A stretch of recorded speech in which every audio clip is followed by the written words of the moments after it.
नमस्कार, स्वागत है आपका। आप देख रहे हैं एबीपी गंगा। आपके साथ मैं हूं प्राची पाराशर। प्रदेश 360 की शुरुआत कर रहे हैं। दूसरी बार उत्तर प्रदेश की कमान संभालने के बाद मुख्यमंत्री योगी आदित्यनाथ पहली बार वाराणसी पहुंचे हैं।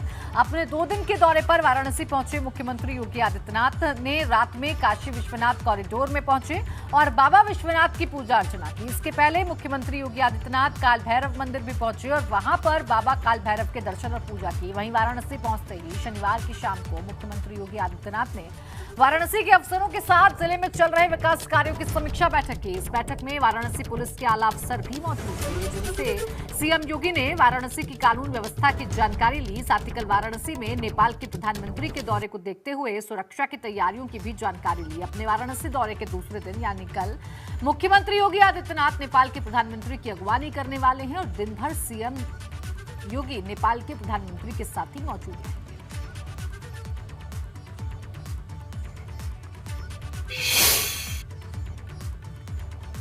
उधर शिवपाल यादव के भाजपा में जाने की अटकलों के बीच सपा मुखिया अखिलेश यादव ने दिल्ली में पार्टी संरक्षक मुलायम सिंह यादव से मुलाकात की। समाजवादी पार्टी के अध्यक्ष अखिलेश यादव इस समय दिल्ली दौरे पर हैं, तो वहीं उनके चाचा शिवपाल यादव पार्टी से नाराज चल रहे हैं। चाचा की नाराजगी की खबर के बाद सपा अध्यक्ष ने अपने पिता मुलायम सिंह यादव से दिल्ली में मुलाकात की।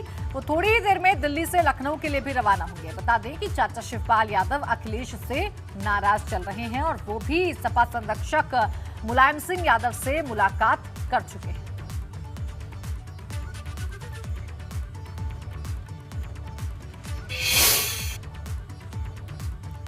भतीजे अखिलेश यादव से नाराजगी की खबरों के बीच आज उनके चाचा शिवपाल यादव ने नए राजनीति संकेत देते हुए ट्विटर पर पूर्व डिप्टी सीएम दिनेश शर्मा के साथ मुख्यमंत्री योगी आदित्यनाथ और प्रधानमंत्री नरेंद्र मोदी को फॉलो करना शुरू कर दिया है। शिवपाल यादव के इस कदम से अब उनके भाजपा में शामिल होने की चर्चाओं को और हवा मिल गई है। आपको बता दें कि विधानसभा चुनाव के बाद से लगातार शिवपाल यादव की अखिलेश यादव के साथ नाराजगी की खबरें आ रही हैं। ऐसे में पहले मुख्यमंत्री योगी आदित्यनाथ से मुलाकात और अब उन्हें और प्रधानमंत्री को ट्विटर पर फॉलो करके शिवपाल यादव ने उत्तर प्रदेश में नए सियासी समीकरणों के संकेत दे दिए।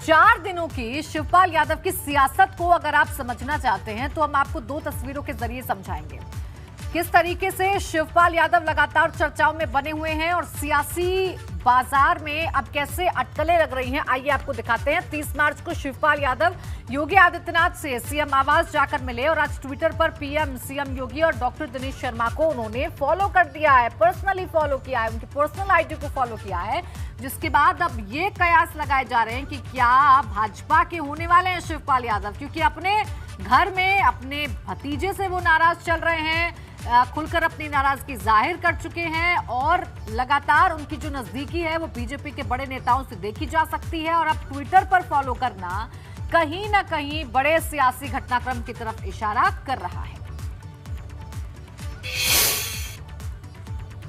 उधर वाराणसी में एमएलसी चुनाव को लेकर गहमागहमी है, लेकिन बीजेपी में सब कुछ ठीक ठाक तो नहीं चल रहा। ये हम इसलिए कह रहे हैं कि बीजेपी के एमएलसी पद के प्रत्याशी सुदामा पटेल को निर्दलीय प्रत्याशी अन्नपूर्णा सिंह से हार का डर सता रहा है। एबीपी गंगा से आज फिर भाजपा एमएलसी उम्मीदवार सुदामा पटेल ने बात की।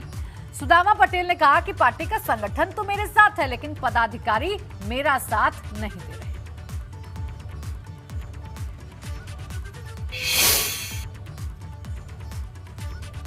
में एमएलसी चुनाव को लेकर घमासान जारी है। एबीपी गंगा खबर दिखाता ही नहीं है बल्कि उस खबर की तह तक जाता है और एक बार फिर हम यहां के एमएलसी पद के बीजेपी प्रत्याशी सुदामा पटेल के पास पहुंचे हैं। हमने आपको लेकर आपके बयान को दिखाया और जो सामने वाला जो माफिया तंत्र है आपने उस पर भी आरोप लगाए कि ऐसी स्थितियां हैं। तो क्या चल रहा है वाराणसी की जो एमएलसी की सीट है उसे लेकर भारतीय जनता पार्टी के खेमे में क्या चल रहा है? भारतीय जनता पार्टी का संगठन मेरे साथ है, चुनाव की अच्छी तैयारी चल रही है, लेकिन हमारे कुछ पदाधिकारी हमारे साथ नहीं आ रहे हैं और हमारे साथ दिखाई नहीं दे रहे हैं, इसकी थोड़ी कमी। सुदामा जी, आपने जो बातचीत की एबीपी गंगा से, तो किसके दबाव में है, किसके दबाव में पदाधिकारी हैं और उसे लेकर आपका कदम क्या है? लाजमी है कि यहाँ एक अपराधी किस्म के लोग यहीं बनारस जेल में बंद रहेंगे तो हमारे पदाधिकारी भी दबाव में रहेंगे। लोगों को डर है कि ऐसे लोगों के सामने लड़ने के लिए कोई हिम्मत नहीं करता है तो पदाधिकारी प्रचार करने से भी कहीं न कहीं हिचके। सवाल यह है कि आपको बीजेपी ने प्रत्याशी के तौर पर उतारा, अब पदाधिकारी आपके साथ नहीं खड़े हैं, तो क्या लग रहा है कहां कमी रह जा रही है? कमी आपकी ओर से है, संगठन की ओर से है, पदाधिकारियों की ओर से है, या उनके दबाव का परिणाम है? संगठन तो मेरे साथ है। संगठन चाहता है कि मोदी जी का क्षेत्र है, यहाँ चुनाव जीतना जरूरी है। डॉक्टर सुदामा पटेल जब चुनाव मैदान में आए हैं तो चुनाव जीतने के लिए आए हैं, इसलिए संगठन तो साथ है, लेकिन पदाधिकारी थोड़े दबाव में है, इसलिए पदाधिकारी दिखाई नहीं देते हैं। अब थोड़ा जब सुब्रत पाठक जी यहाँ 5 दिन 6 दिन रेगुलर पर बैठेंगे वाराणसी में तो हमारे समझ से पदाधिकारी भी साथ चलेंगे। आपने सुब्रत पाठक का नाम लिया, कल तक तो नहीं बैठ रहे थे, अब कैसे, क्या हुआ, उसके बाद क्या हुआ? नहीं, उससे पहले भी एक दिन आए थे, बैठक लिए थे, उनको जिम्मेदारी 1-2 दिन पहले ही मिली है वाराणसी के लिए, तो बैठक लिए फिर गए हैं और 1 दिन 2 दिन में तैयारी करने के लिए सभी विधायकों को टास्क दिए हैं, ब्लॉक प्रमुखों को टास्क दिए हैं। उतनी तैयारी करने के बाद वो कल आने के लिए तय।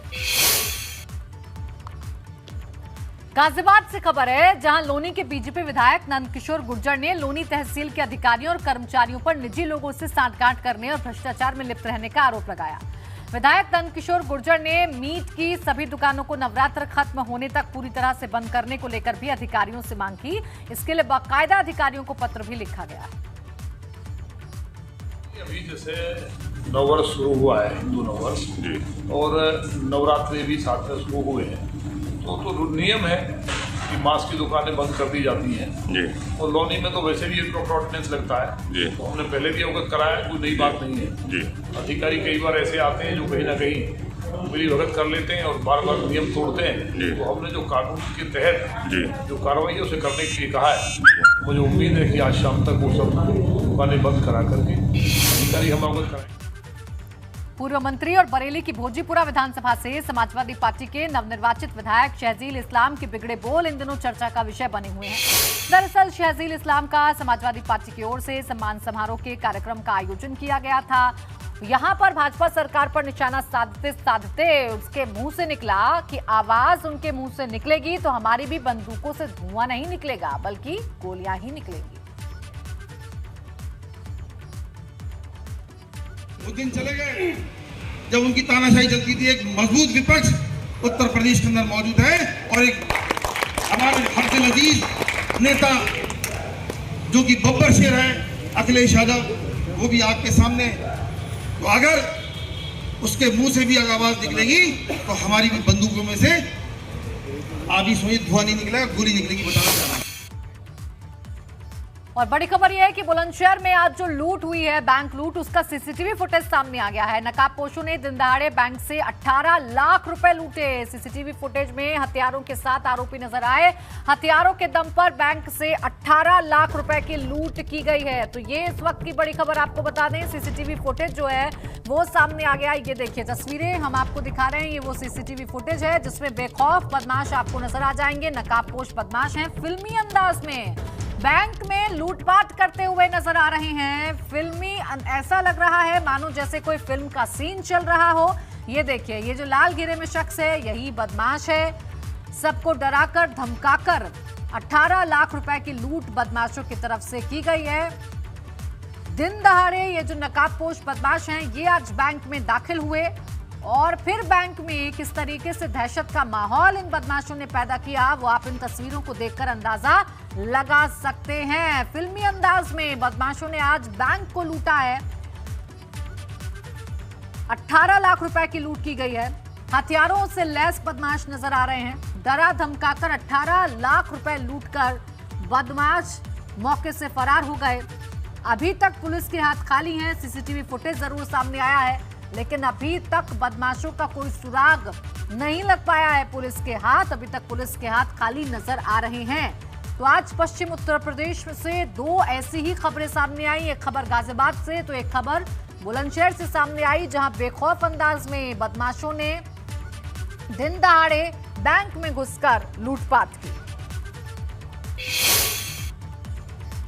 बुलंदशहर के बाद बात गाजियाबाद की भी करेंगे। यहां पर भी क्राइम कंट्रोल नहीं हो पा रहा है। 2 दिन पहले ही क्राइम कंट्रोल नहीं कर पाने की वजह से एसएसपी को सस्पेंड कर दिया गया था और गाजियाबाद में नए एसएसपी की कमान संभालने से पहले ही अपराधियों ने बड़ी वारदात को अंजाम देते हुए एक बैंक से 10 लाख रुपए की बड़ी लूट को अंजाम दे दिया। लूट की घटना नूरनगर सिहानी इलाके की है, जहां पंजाब नेशनल बैंक के कर्मचारियों को बंधक बनाकर बदमाशों ने करीब 10 लाख रुपए की लूट को अंजाम दिया।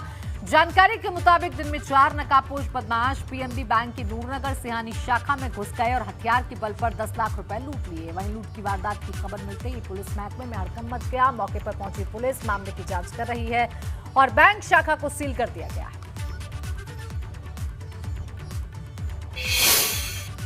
ये अभी हम घटनास्थल का निरीक्षण कर लिया हम लोगों ने और बताया जा रहा है कि 3-4 लोग थे और यहाँ पर आके कैश काउंटर पे कूद के कुछ पैसे लेकर गए हैं। उसी के लिए हम लोग पूरी छानबीन में लगे हुए हैं। टीमें हमने गठित कर दी हैं और जल्दी इस घटना का नामकरण करा जाएगा। कितना कैश बताया गया? देखिए, तो बैंक मैनेजर भी बता रहे हैं इनके पास कुछ कलेक्शन है, क्योंकि ग्रामीण क्षेत्र का बैंक है, तो कुछ 8-10 लाख रुपए के आसपास बता रहे हैं। अभी इसकी पुष्टि इन्होंने करी नहीं है। मथुरा में टेंपो लूटकर भाग रहे बदमाशों से पुलिस की मुठभेड़ हो गई। मुठभेड़ में एक बदमाश के पैर में गोली लगी, तो वहीं पुलिस ने मौके से 2 बदमाशों को गिरफ्तार कर लिया है। मथुरा से ये घटना सामने आई है, जहां पुलिस की मुठभेड़ बदमाशों से हो गई। 2 बदमाशों को पुलिस ने गिरफ्तार कर लिया है। पुलिस और बदमाशों के बीच मुठभेड़ हुई, आमना सामना हुआ। 2 बदमाश पुलिस की गिरफ्त में आ गए।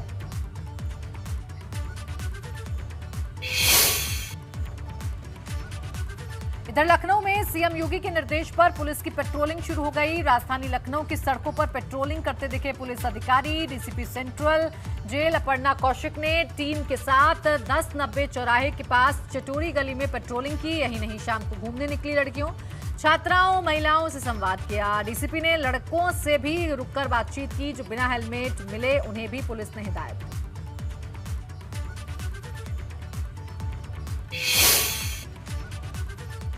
मुख्यमंत्री के निर्देश के बाद पुलिस अपराधियों में खौफ और जनता में सुरक्षा का भरोसा दिलाने से सड़कों पर उतरी। मेरठ सहित पूरे मेरठ जोन जिले के आला अधिकारियों ने शाम के वक्त मार्च किया। एडीजी मेरठ जोन राजीव सभरवाल ने SSP Prabhakar Chaudhary, SP city Vineet Bhatnagar सहित भारी पुलिस बल के साथ मार्च किया। बुलेन से शुरू होते हुए मार्च सदर बाजार, सोपीगंज सहित शहर के मुख्य इलाकों से निकला। वहीं सभी सीओ ने अपने सर्किल में थाना प्रभारियों और पुलिस कर्मियों के साथ ही मार्च किया। ये फ्लैग मार्च आपने देखा होगा, हम लोग हर नियमित रूप से निकालते हैं, लेकिन इस बार थोड़ा त्यौहार आने वाले हैं, उसको लेके हमारे मेन एरियाज़ में जो पुलिस की प्रेजेंस और साथ में पब्लिक के साथ एक थोड़ा सा कॉन्फिडेंस बिल्डिंग, ये इसका उद्देश्य है जो हम हमेशा करते हैं। लेकिन इस बार थोड़ा नवरात्र हैं और उसके बाद रमज़ान है, तो उसके एवज में नहीं, देखिए वो पूरे जोन में क्या पूरे प्रदेश में एंटी रोमियो स्क्वाड जो हैं, न केवल एंटी रोमियो स्क्वाड, उनको सपोर्ट करने के लिए बाकी थाना की टीम भी जगह जगह एक आकस्मिक रूप से चेकिंग भी कर रहे हैं और इस तरह का लोग जो अराजकता फैलाते हैं या किसी भी प्रकार का छेड़खानी की हरकत करते हैं, उनके साथ सख्ती से डील किया। ग्रेटर नोएडा की बीटा 2 पुलिस ने त्योहारों को लेकर चेकिंग अभियान चलाया। एंटी रोमियो की टीम ने भी जगह जगह चेकिंग कर पैदल मार्च किया। बीटा 2 पुलिस ने Pari Chowk, Jagat farm, commercial belt, AWHO society सहित तमाम भीड़भाड़ वाले क्षेत्र में अभियान चलाया। मार्केट में खड़े संदिग्ध लोगों से पूछताछ की गई। DCP, additional DCP, ACP beta 2 कोतवाली प्रभारी टीम के साथ पैदल मार्च पर निकले।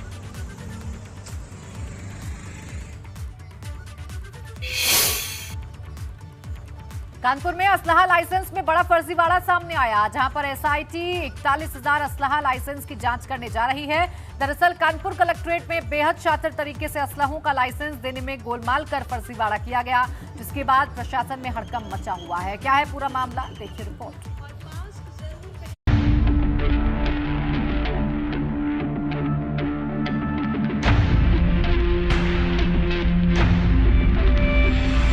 असलहा लाइसेंस के नाम पर बड़ा फर्जीवाड़ा, कलेक्ट्रेट में हुआ लाइसेंस का काला खेल। 41,000 असलहों के लाइसेंस की होगी जांच। एसआईटी जांच में बेनकाब होंगे सफेद पोश चेहरे।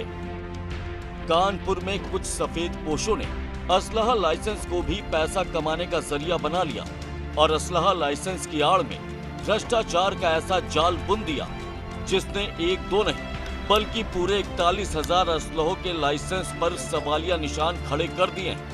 इस मामले की जांच कर रही एसआईटी के निर्देश पर डीएम नेहा शर्मा ने आजादी के बाद बनाए गए सभी 41,000 असलहों के लाइसेंस की जांच कराने का फैसला किया है और इसके लिए कानपुर प्रशासन ने बड़ी तैयारी की है। पहले आपको बताते हैं कि इस मामले में क्या कुछ हुआ है। दरअसल एसआईटी के निर्देश पर 41,000 असलहों के लाइसेंस की जांच का फैसला लिया गया।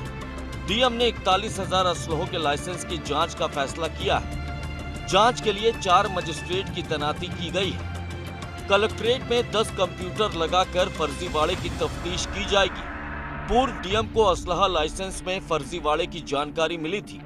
पूर्व डीएम ने मामले की एसआईटी जांच की संस्तुति की थी।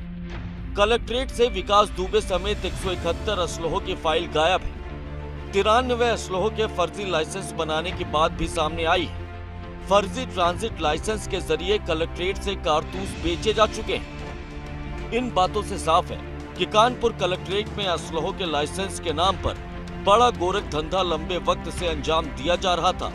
जिला प्रशासन की नाक के नीचे बेहद शातिर तरीके से हथियारों के लाइसेंस के नाम पर लंबे वक्त से भ्रष्टाचार किया जा रहा था, लेकिन इसके बावजूद तमाम आला अधिकारी इससे अनजान बने रहे। कानपुर के पूर्व डीएम आलोक तिवारी हथियारों के लिए लाइसेंस में हुए फर्जीवाड़े को सामने लाए थे, जिन्होंने इसकी एसआईटी जांच कराने का फैसला किया था, जिसके बाद अब नई डीएम नेहा शर्मा ने भी इस मामले की गहनता से जांच कराने का फैसला किया है।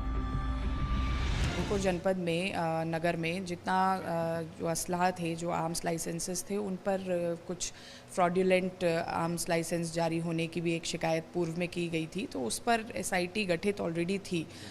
उसके क्रम में जो हमारे यहाँ पर 41,000 आर्म्स लाइसेंसेस का जो विवरण है, उसका पूरा विवरण हम लोगों ने एसआईटी, कंसर्न एसआईटी को भेजा था।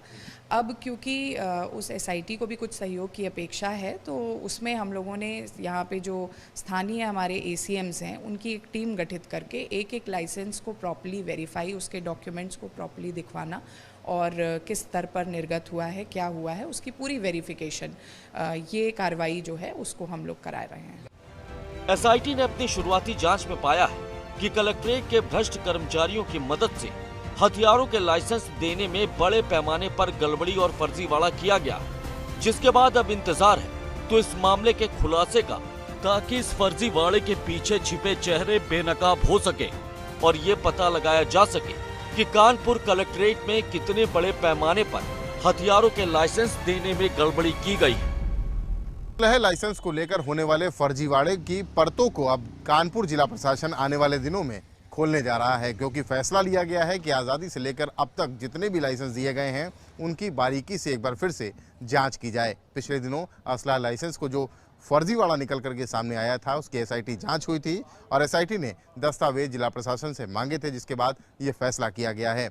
कानपुर से कैमरामैन पंकज निगम के साथ रतीश त्रिवेदी, एबीपी गंगा। पूर्ण बहुमत के दम पर भाजपा ने सरकार बेशक बना ली है। पुष्कर सिंह धामी दोबारा मुख्यमंत्री भी बन चुके हैं, लेकिन एबीपी गंगा ने भाजपा में भीतरघात पर बड़ा खुलासा किया था, जिसके बाद भाजपा ने विधानसभा चुनाव में हारी हुई 23 विधानसभा सीटों की समीक्षा पूरी कर ली है और 23 सीटों पर भाजपा की हार पर समीक्षा में चौंकाने वाली बातें सामने आ रही हैं। 29 तारीख से भाजपा ने इन सीटों पर समीक्षा शुरू कर दी थी, जिसके लिए पार्टी संगठन के 13 पदाधिकारियों को जिम्मेदारी दी गई थी, जो इन हारी हुई 23 विधानसभा सीटों पर समीक्षा में जुटे हुए थे। सूत्रों की माने तो खटीमा सीट पर सीएम धामी के हारने का कारण भी सामने आया है। हालांकि ये रिपोर्ट गोपनीय रखी गई है। अब उन नेताओं की टेंशन बढ़ गई है जिन्होंने पार्टी के साथ काम नहीं किया था, फिर वो भीतरघात में शामिल थे। 13 पदाधिकारियों की रिपोर्ट पर जांच के बाद आलाकमान बड़ा एक्शन ले सकता है।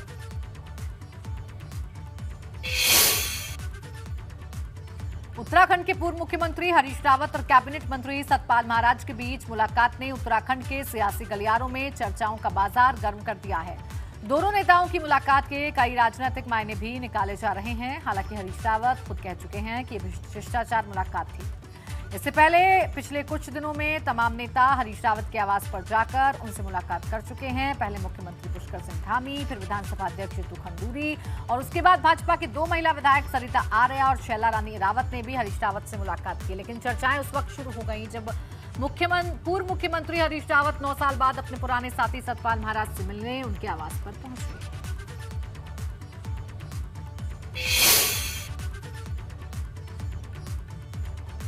वो आए, हमने उनका स्वागत किया। बाकी इसका कोई सियासी मायने नहीं है और रावत जी ने बहुत समय के बाद जो है वो आए, हमारे घर में पधारे और यहाँ पर थोड़ा सा भोजन भी उन्होंने किया और विचार विमर्श हुआ और बड़ी प्रसन्नता हुई मिल करके वो आए थे और इसका कोई सियासी मायने नहीं। देखिए,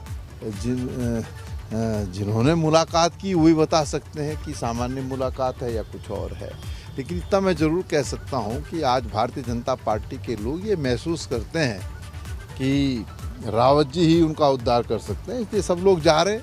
नहीं, ऐसा नहीं है। देखिए, ऐसा नहीं है कि कांग्रेस का उद्धार नहीं हुआ है। रावत जी हमारे बहुत वरिष्ठ नेता हैं और उत्तराखंड के परिप्रेक्ष्य में उनकी सोच जो है वो सोच जो है इस बात को परिलक्षित करती है कि भाजपा के लोग भी चाहते हैं कि तदनुसार आगे